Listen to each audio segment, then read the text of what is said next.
தம்பி வணக்கம். என் பேர் ஆனந்தகுமார். நான் வந்து certified memory trainer and career consultant. உங்களுக்கு இப்போது என்ஜினியரிங் காலேஜில் அட்மிஷன் ப்ரொசீஜர்ஸை பற்றி நான் உங்களுக்கு சொல்கிறேன். உங்களுக்கு என்ன புரியுதோ புரியலன்னா என்கிட்ட திரும்ப கேளுங்க, சரிங்களா? First Tamil Nadu engineering admission. தமிழ்நாட்டில் என்னென்ன டைப் ஆஃப் என்ஜினியரிங் காலேஜ் இருக்குது அப்படின்னா, தமிழ்நாட்டில் 6 டைப் ஆஃப் என்ஜினியரிங் காலேஜஸ் இருக்குது.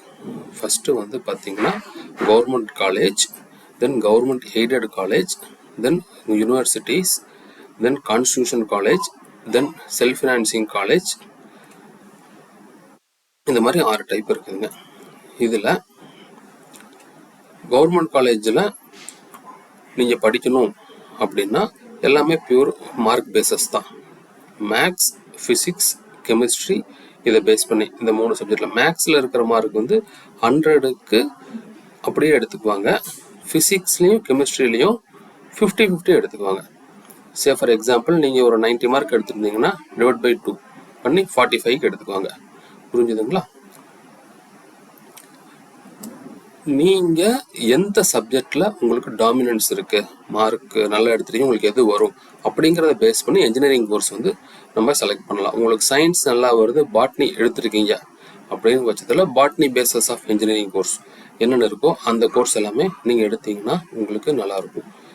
அதில் பாட்னி பேசஸ் பயோ மெடிக்கல் இருக்குது, அக்ரிகல்ச்சர் இருக்குது, bio technology and bio chemical engineering இருக்குது, தென் என்விரான்மெண்டல் இன்ஜினியரிங் இருக்குது, ஃபுட் டெக்னாலஜி இருக்குது, இண்டஸ்ட்ரி பயோடெக்னாலஜி. இந்த மாதிரி நிறைய கோர்சஸ் பாட்னி பேசஸ், பயாலஜி பேசஸாகவே இருக்குது. தென் பயாலஜிலையும் நீங்கள் ஃபிசிக்ஸ்லேயும் இன்ட்ரெஸ்டாக இருக்கிறீங்க அப்படின்னா மெடிக்கல் எலக்ட்ரானிக்ஸ் இன்ஜினியரிங் ஒரு கோர்ஸ் இருக்குது. இந்த மெடிக்கல் எலக்ட்ரானிக் இன்ஜினியரிங் கோர்ஸ் அப்படின்னா மெடிக்கலுக்கு யூஸ் பண்ணுற இன்ஸ்ட்ருமெண்ட்ஸ்லாம் இருக்குது இல்லைங்களா, அந்த இன்ஸ்ட்ருமெண்ட்லாம் மேக் பண்ணுற கம்பெனிஸுக்கு இந்த இன்ஜினியரிங் வந்து ரொம்ப தேவைப்படும். தென் கெமிஸ்ட்ரி ஸ்ட்ராங்காக இருந்தது, chemistry basis leather, plastic, petrochemical, rubber, இந்த இன்ஜினியரிங் கோர்ஸை பற்றி நம்ம வந்து போகலாம். தென் ஃபிசிக்ஸில் நீங்கள் ஸ்ட்ராங்காக இருக்கிறீங்க, ஃபிசிக்ஸ் பேஸ் வந்து உங்களுக்கு ஸ்ட்ராங்காக இருக்குது அப்படின்னா aeronautical engineering, aerospacing, civil, electronics, instrumental, geo informatics, mechatronics, இதெல்லாம் ஃபிசிக்ஸ் பேஸ் பண்ணி வர்றது. அப்புறம் மேக்ஸில் ஸ்ட்ராங்காக இருக்கிறீங்க அப்படின்னா computer science engineering, computer science technology, computer science business system, artificial intelligence, data science, artificial intelligence, machine learning. இந்த மாதிரி மேக்ஸில் நீங்கள் ஸ்ட்ராங்காக இருந்தீங்கன்னா இந்த மாதிரி கோர்சஸ்க்கெலாம் நீங்கள் வந்து போகலாம். இப்போது யூனிவர்சிட்டி காலேஜஸ்ன்னு சொன்னோம் இல்லைங்களா, அது வந்து 4 கேம்பஸ் இருக்குது. அண்ணா யூனிவர்சிட்டி ஏசிடி கேம்பஸ் இருக்குது, தென் பிஐடி கேம்பஸ் இருக்குது, சிஐஜி கேம்பஸ் இருக்குது, எம்ஐடி கேம்பஸ் இருக்குது. இதில் அண்ணா யூனிவர்சிட்டி 4 கேம்பஸ் இருக்குது. அந்த ஒரு கேம்பஸ்லையுமே அப்ராக்சிமேட்டாக ஒரு 600 சீட்ஸ் இருக்குது. தென் கவர்மெண்ட் எய்டட் காலேஜ் தமிழ்நாட்டில் 3 இருக்குது. கவர்மெண்ட் எய்டட் காலேஜ் என்னென்ன காலேஜ்னா கோயம்புத்தூரில் பிஎஸ்ஜி, தென் சிஐடி, தென் மதுரை தியாகராஜர் காலேஜ். கவர்மெண்ட் காலேஜில், கவர்மெண்ட் எய்டட் காலேஜில் ஃபீஸ் வந்து ரீசனபிளாக இருக்கும். தென் அதுக்கப்புறம் NIRF ranked self financing college. இது வந்து என்னென்னா இதோடைய குவாலிட்டியும் நல்லா இருக்கும். இந்த காலேஜஸில் ஃபீஸ் லிட்டில் பிட் அதோட கொஞ்சம் ஹையாக இருக்கும். செல்ஃப் ஃபினான்சிங் காலேஜில் இதில் படித்தாலும் உங்களுக்கு வேல்யூ இருக்குது. இதில் எந்தெந்த காலேஜ் லிஸ்ட் வரும், ஒரு 17 காலேஜ் லிஸ்ட் வரும். மேஜராக சென்னை அண்ட் கோயம்புத்தூர் இது 2 தான் மேக்ஸிமம் இருக்கும்.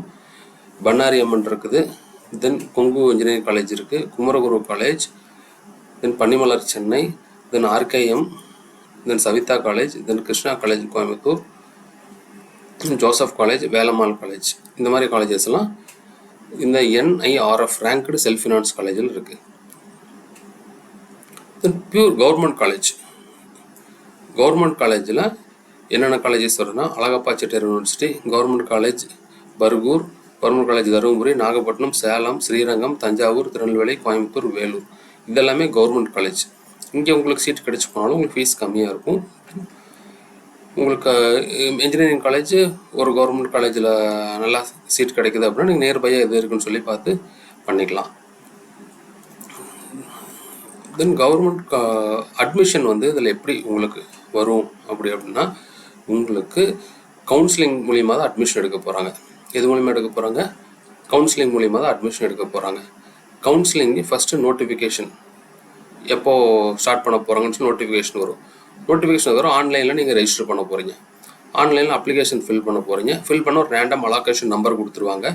அந்த நம்பரை பேஸ் பண்ணி சர்டிஃபிகேஷன்லாம் நீங்கள் வெரிஃபை பண்ணிக்கிறீங்க. சர்டிஃபிகேட்ஸ் வெரிஃபை பண்ணி உங்களுக்கு ரேங்க் லிஸ்ட் வந்துடும். ரேங்க் லிஸ்ட் வந்து online counselling, allotment order, admission. இதுதான் ஜென்ரல் ப்ரொசீஜர். இது ஒன்றுனா என்ன இருக்குன்னு சொல்லி டீப்பாக பார்க்கலாம். நீங்கள் அட்மிஷன் வந்துருச்சு, நீங்கள் கவுன்சிலிங் கூப்பிட்டாங்க உங்களை. கவுன்சிலிங் வந்து 3 ரேங்க் வைஸாக 3 ரவுண்டாக கூப்பிடுவாங்க. ஃபஸ்ட் ரவுண்ட் வந்து 179 எபோவ் இருக்கிறவங்களுக்கு ஃபஸ்ட் ரவுண்ட். தென் 149 எபோவ் இருக்கிறவங்க 140 to 179 இருக்கிறவங்க செகண்ட் ரவுண்ட். தென் 70லேருந்து 140 இருக்கிறவங்க தேர்ட் ரவுண்ட். இது மாதிரி வரும். அட்மிஷன் நீங்கள் போயிடுறீங்க. ஃபஸ்ட்டு வந்து அட்மிஷன் வந்து யார் யாருக்கும் நடக்கும் அப்படின்னா, ex service man, sports man, இந்த மாதிரி ஸ்பெஷல் ரிவிஷன் இருக்கிறவங்களுக்குலாம் ஃபஸ்ட்டு செட் ஆஃப் ரவுண்ட்ஸ் நடந்துடும். நீங்கள் கவுன்சிலிங் போயிட்டீங்க, உங்களுக்கு அட்மிஷனுக்கு கேட்குறாங்க எங்கன்னுட்டு. நீங்கள் ஃபில் பண்ணும்போதே ஒரு 25 கோர்சஸ் ப்ரிஃபர் பண்ணிக்கணும். இது இல்லாட்டி அது, இது இல்லாட்டி அது அப்படின்னு சொல்லி. அப்போ தான் ஒன்று இல்லாட்டி இன்னொன்று கிடைக்கும். இதில் நீங்கள் போய் ஃபில் பண்ணுறீங்க. காலேஜில் போய் உட்காந்து அட்மிஷன் கவுன்சிலிங் போய் நீங்கள் ஃபில் பண்ண போகிறீங்க. உங்களுக்கு ஒரு கோர்ஸ் பிடிக்குது, அந்த சீட்டு வேக்கண்ட் இருக்குது அப்படின்னா அக்செப்ட் அண்ட் ஜாயின்ட் அப்படின்னு சொல்லி கொடுத்துட்றீங்க. உங்களுக்கு ஒரு கோர்ஸ் மேலே இருக்கிற கோர்ஸ் பிடிச்சிருக்கு, பட் அதில் வேக்கண்ட் இல்லை, அதுக்கு அடுத்த கோர்ஸ் தான் இருக்குது அப்படின்னா அந்த கோர்ஸை நீங்கள் அக்செப்ட் பண்ணிவிட்டு அக்செப்ட் அண்ட் அப்வர்டுன்னு கொடுத்துக்கலாம். அப்படி கொடுத்தா என்ன ஆகும் அப்படின்னா, மேலே யாராச்சும் கேன்சலேஷன் பண்ணாங்கன்னா உங்களுக்கு அந்த சீட்டு கிடைக்கும். புரிஞ்சுதுங்களா? செகண்ட் ஒன்று வந்து உங்களுக்கு சீட் நம்பர் வந்து 2 கிடச்சிருக்கு, பட் உங்களுக்கு ஃபஸ்ட்டு சீட்டு தான் வேணும் அப்படின்னா சீட் நம்பர் 2வை நீங்கள் டிக்ளைன் பண்ணிடுறீங்க. எனக்கு இது வேண்டாம், ஃபஸ்ட்டு கிடைச்சா மட்டும் வாங்கிக்கிறேன் அப்படின்னு சொல்லி பண்ணிக்கிறீங்க. அப்போது மேலே யாராச்சும் வேக்கண்ட் ஆனால் உங்களுக்கு ஃபஸ்ட்டு கிடைச்சதுன்னா கிடைக்கும், இல்லாட்டி அது டிக்ளைன் ஆயிடும். ஓகேங்களா? அடுத்து நீங்கள் உங்களுக்கு ஒரு சீட்டு கிடைச்சிருது, உங்களுக்கு 10th கோர்ஸ் கிடைச்சிருது, உங்களுக்கு அதில் வில்லிங்னஸ் இல்லை. ஃபஸ்ட்டு 9 சீட் ஃபில் ஆயிடுச்சு, 9 கோர்ஸ் ஃபில் ஆயிடுச்சு, 10th கோர்ஸ் உங்களுக்கு கிடைக்குது. அப்படி கிடைக்கும்போது அந்த சீட் எனக்கு வேண்டாம், decline, move to next round. Next ரவுண்டில் மேலே யாராச்சும் விட்டு போயிருந்தாலோ யாரோ அட்மிஷன் வரலனாலோ அதுக்கு ஒரு சான்சஸ் இருக்கும் கிடைக்கிறதுக்கு. So decline and move next round. அப்புறம் உங்களுக்கு எதுவுமே பிடிக்கல, டிக்ளைன் அண்ட் குவிட், எனக்கு வேண்டான்னு வந்துடுறீங்க. Then upward and move to next round. இது என்ன அப்படின்னா, மேலே கிடச்சதுன்னா எடுத்துக்கிறேன், இல்லாட்டி அடுத்த ரவுண்டுக்கு போகிறேன் அப்படிங்கிற மாதிரி. இதில் வேரியஸ் கன்ஃபர்மேஷன் அக்செப்ட் பண்ணுறது எப்படி, இந்த மாதிரி உங்களுக்கு வந்து அலாட்மெண்ட் வரும். சரிங்களா? ரூல்ஸ் வந்து இதில் என்ன அப்படின்னா, நீங்கள் என்னென்ன சர்டிஃபிகேட்ஸ் எல்லாம் கொண்டு போகணுன்னா 10th + 2 ஃபார்மேட்டில் நீங்கள் படிச்சிருக்கணும். நேட்டிவிட்டி சர்டிஃபிகேட் கொண்டு போகணும். தென் கவர்மெண்ட் எம்ப்ளாயராக இருந்தால் சேலரி ஸ்லிப்பு, பே ஸ்லிப்பு, அதெல்லாம் காப்பீஸ் எல்லாம் கேட்குறாங்க, அதெல்லாம் நீங்கள் கொண்டு போகணும். தென் சீட்டு அலாகேஷன் குவாலிஃபிகேஷன் எப்படி இருக்கும் அப்படின்னா, மினிமம் நீங்கள் மேக்ஸ், ஃபிசிக்ஸ், கெமிஸ்ட்ரி சேர்த்து 45% மேலே இருக்கணும் ஜென்ரல் கேட்டகரியாக இருந்தால்.